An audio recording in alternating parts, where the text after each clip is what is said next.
John Jenkins, our director, he's over there, and the entire Park and Recreation Department. We welcome you to Bahama Beach, one of the greatest jewels in southern Dallas. We hope that this will not be your last time joining us here. This is a great place for families. You just want to come and get away. It's kind of your staycation oasis here in southern Dallas. So we hope that you'll come back and visit us. We are here today to kick off our 2022 Teen All Access Pass. Last year was our inaugural year, and we had an overwhelming response to the pass. We're grateful for our partners who decided to partner with us once again, and we welcome our new partners who are here for the very first season. And so I won't belabor you with too much information because we have some great speakers that are going to come up and highlight a few things that can be expected this summer. So before I go on, I want to thank the Park and Recreation Department team for putting this together. The team members from the Teens Organize Prepare for Success, Steve Baker, Sean Reeves, and then Kim Franklin, in making sure that this year's pass was ready to roll on time and that we will be able to serve up to 10,000 youth. All right. 10,000 City of Dallas teams. Let me be very specific. All right, so without further ado, I'd like to welcome to the podium our Park Board President, Mr. Arun Agarwal.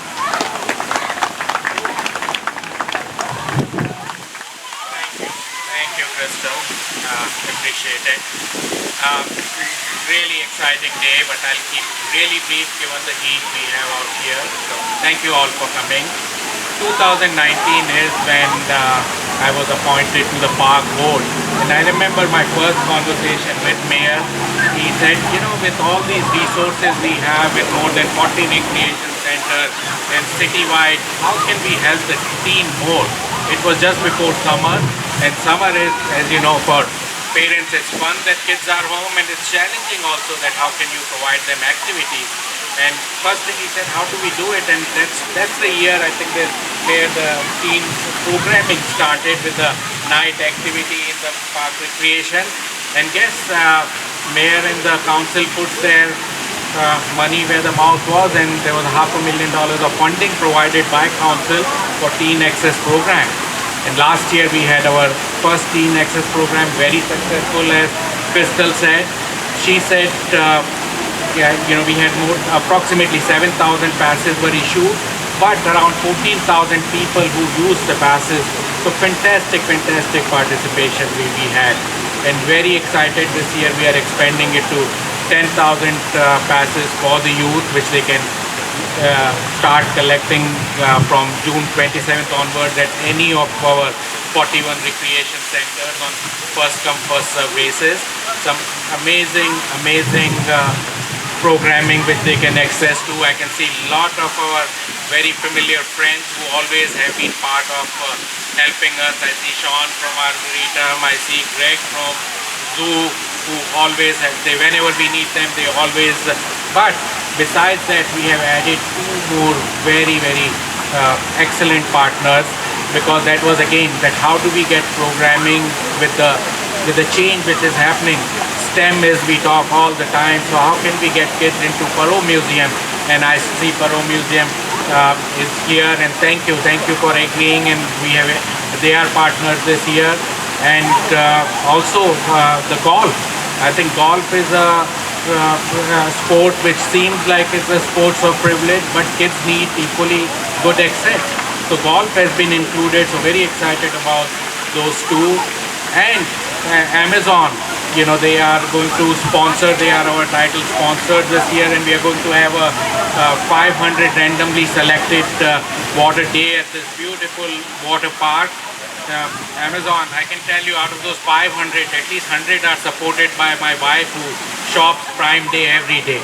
So please give me a little credit also. With that, I think, you know,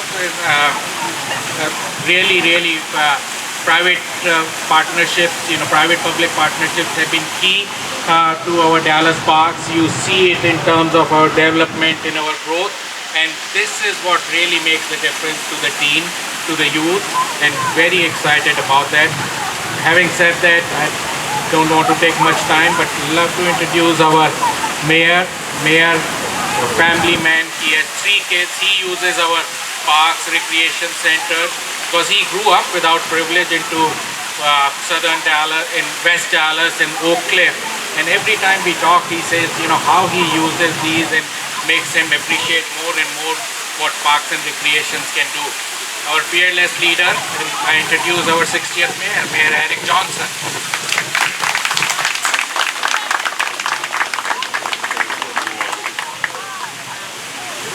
Well, thank you very much, Arun, for that very kind introduction. I'll tell you what, it certainly is great, despite the heat, to be outside of City Hall and to be out in the community, because today is one of my favorite days of this year. And that's because today is about, frankly, the reason why I wanted to be mayor in the first place of this city. Today is about our children. Today is about our children. My wife and I are raising 3 children of our own in this city. If you've heard me talk at all about our city parks and our city facilities, you know that I care very deeply about the children who are growing up in this city, particularly the children who are growing up like I did in this city without privilege, as you said, Arun.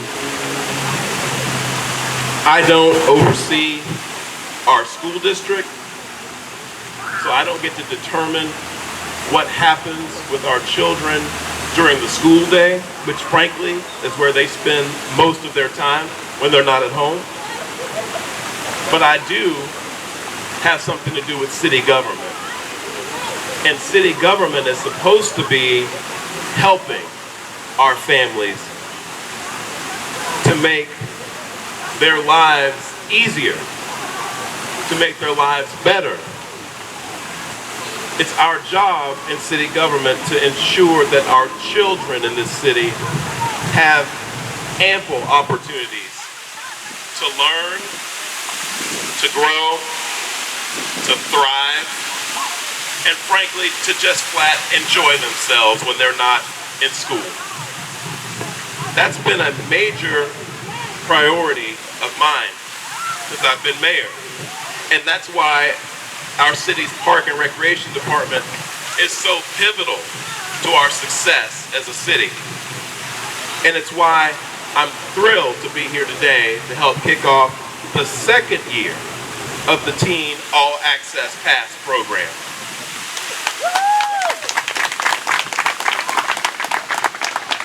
As was mentioned before, this program has been a smashing success.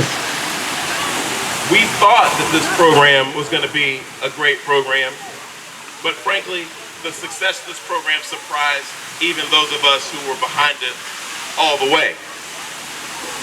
Last year, more than 7,000 teens in this city took advantage of this program and enjoyed some of the most fun, most entertaining, most educational, and most engaging venues that this city has to offer, all free of charge. So of course, the natural response to that, Arun, John, was to make the program even bigger and better this year than it was last year. And hopefully we'll make it even bigger in the years to come. And I'm so excited that this year we are going to make this program available and make these passes available to 10,000 children in the city of Dallas between the ages of 13 and 17, and they'll be able to bring up to 3 of their friends and family with them. This is fun, but this is also crucial. It's crucial to our city. Like I mentioned before, as someone who grew up right here in this city, in West Dallas and in Oak Cliff, in what I've come to call what they are, underserved and historically overlooked communities in our city.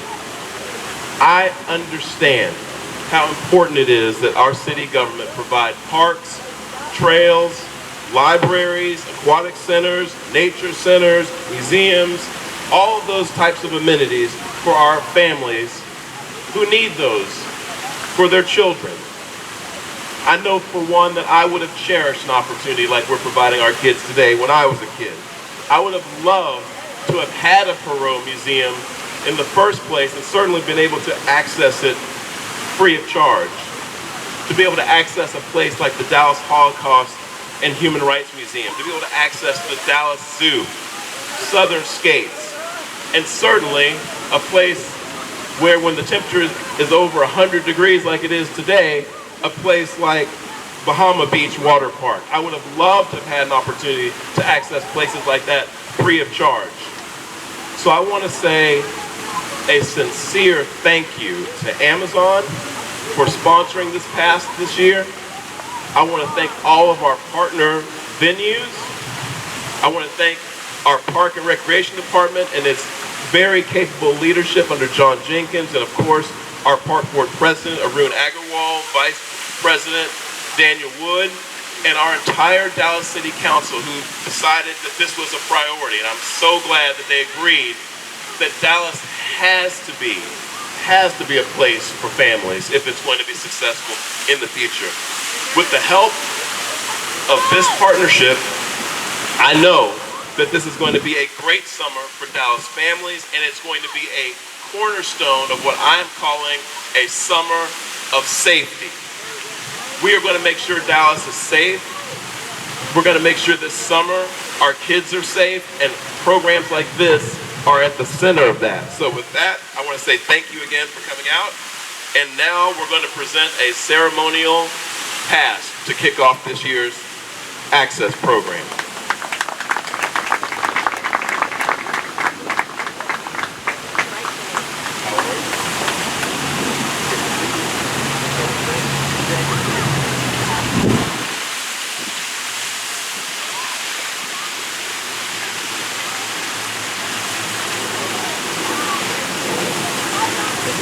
All right, so as you can see, we have this ceremonial pass that shows some of the venues. I don't know if it's all of them. It is all of them, actually, that you can access this summer. If you go to one of our recreation centers and get this pass, you and 3 of your friends and family can go to any of these venues free of charge this summer. So I want to give this first ceremonial pass to you, young lady, and that's right, you can clap, it's okay, it's all right. And the second one to you, sir. Enjoy it, and make sure you get to all of those places. Every one of them, they're great. So thank you so much.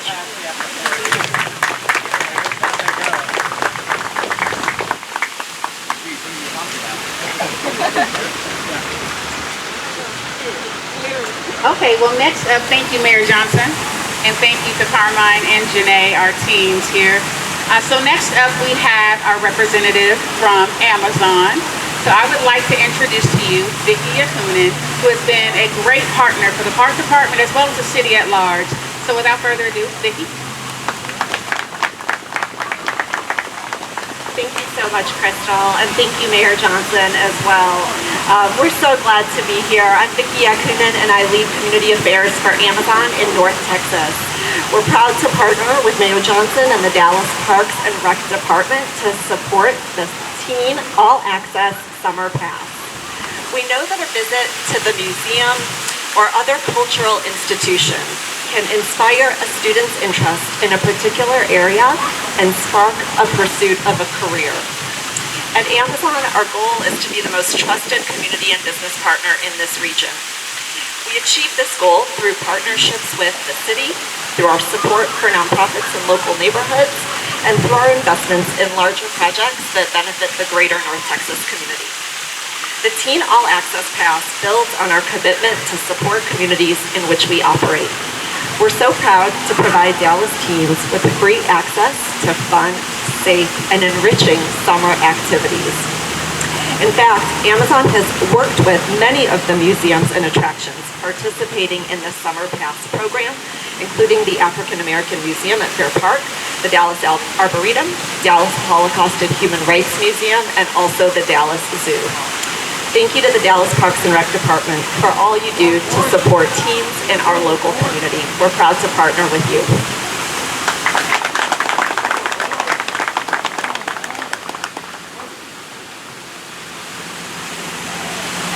All right, well, that concludes our formal program. So what we're going to do now is gather with Paco, who's probably a little bit hot. So we're going to gather with the group picture with our partners, with our mayor, and our board members, and just kind of take a collective shot here. So everybody up.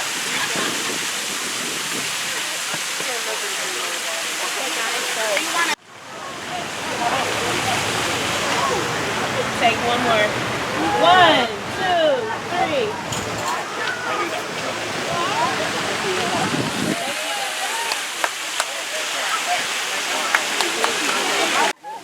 All right, we're just happy again to have another year of our Teen Access program and being able to provide those opportunities to so many kids. Just like when I grew up, when I was a young kid, I was a latchkey, didn't have resources. No way mom could take 7 kids to any type of museum or anything. And having the park and recreation system and having programs like this to give exposure to kids, I'm telling you, that's what made a difference in my life. It's the park and recreation system and these type of programs where you can have access to a lot of venues for free. Thank you for all your service, sir. Love it, love it. All right. Mayor, what's motivating the special meeting for Wednesday? How we get to this point? Well, several council members asked me to put this item on the agenda, and I typically, when I'm asked by a third of the council to put something on the agenda, I do it. So this is no different than any other item in terms of the process. They've asked me to put this on the agenda for next week, and that's what we're going to do. We're going to have a discussion about it. But look, I don't want to get ahead of the discussion. That's what the discussion next week is supposed to be for. So City Council, the way this works is basically they've asked me to put an item on the agenda for executive session. We have a discussion behind closed doors, related to personnel. We're going to have that discussion, and if there's any action that can be taken, it can be taken either informal action or whatever. It might not need to go out to the full council for a vote, but if there's formal action that can be taken, there's a meeting afterwards, a special call meeting where that is an option. So I don't want to get ahead of the council. It's a council decision. But this, up to now, has been a process issue where I've been asked by several council members, like I said, at least a third of the council has asked me to put this on the agenda for discussion, and we're going to discuss it. But Mayor, you have been pretty vocal about some of your concerns when it comes to city manager's performance, whether it be 311, 911, permitting. Remind us some of those things that have been causing concern for you. Well, again, we're going to have a pretty robust discussion about this, and you're right, I've made a lot of comments over a few years now about the areas that I think need to improve. And I think we're going to have a discussion that talks about the lack of movement on some of those issues. And I think that the most recent example, certainly that's been talked about a lot, has been the permitting issue. Permitting is one of the keys to growing your city. You have to be able to permit housing and things to be able to grow. And so we hear from our business community and from our residents that we're having problems with that, and the problems don't seem to be being addressed.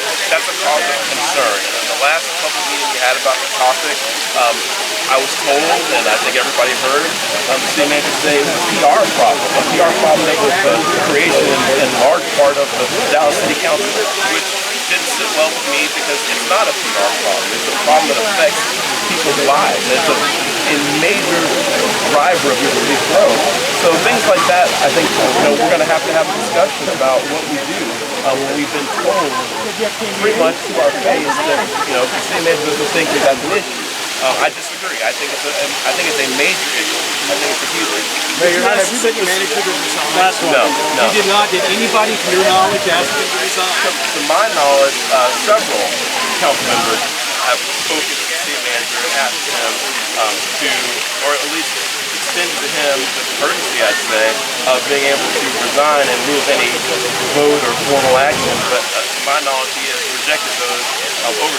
Would you like for him to Last one, Brad. I'm actually not really at liberty to speak on the personnel aspect of this. You've been very quick with I'm not at liberty to speak on the personnel aspect of this. That's something the council has to do and discuss in executive session. So